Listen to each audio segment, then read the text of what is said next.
Today's pie is from the Heinemann Bakery in Charleville. So we did get here a little bit late on a Saturday morning, 11:30. They closed at 12. They had run out of a lot of pies, so all that was left was a pepper steak for Sara, so she got lucky, but no mushroom.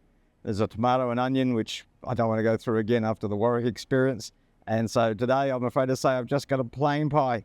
But since we're going to be here for about 10 weeks, I will pop back in and get a steak and mushroom and do another comparison later on. Flaky top, nice and golden. Good firm sides, good firm base. A little bit edgy, dodgy on the edges, but not too bad. Let's have a munch. Halfway through my pie, well, there's obviously no mushroom in it because it's just a plain pie. The mince is not bad. It's nicely ground up.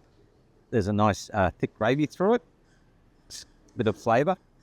The sides are very crunchy, which is quite nice, and she is a bit flaky on the top, as by the crumbs that are spreading around the footpath here. Let's finish it off.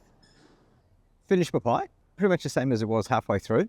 Nice firm base, very crunchy, I quite like that. Very flaky top, maybe just a little too flaky. Where it was joined around the edges, it was a bit loose in places, so you had to choose the right side to start off with, but it did hold together reasonably well the bits that were joined and give it a little bit of extra crunch, which was nice. Filling wasn't too bad, as I said before, all mince, because it's a mince pie, obviously. Nice mince, wasn't granular or chunky or any gristly bits in it, so it was nicely done. Nice thick gravy with a bit of flavour to it. Nice balance between the gravy and the mince. Sometimes we've been to places where it's all gravy and no meat, but this one has a nice balance. So, look, overall, even though it's a mince pie, I've got to say it wasn't too bad. I'm going to give it a 4, and I'll definitely come back and try a meat and mushroom pie one day.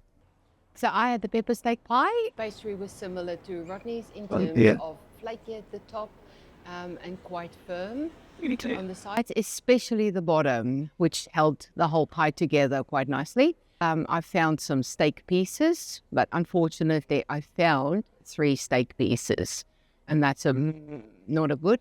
On the upside, the gravy was very rich. Gravy was quite creamy, and I like that.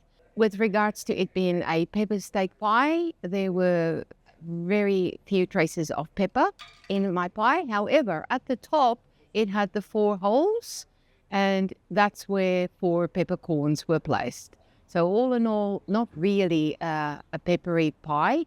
And for that reason, I'm going to give this a 3. We would charge $6.50 per pie, which I think is a very reasonable price. So until next time, happy munching.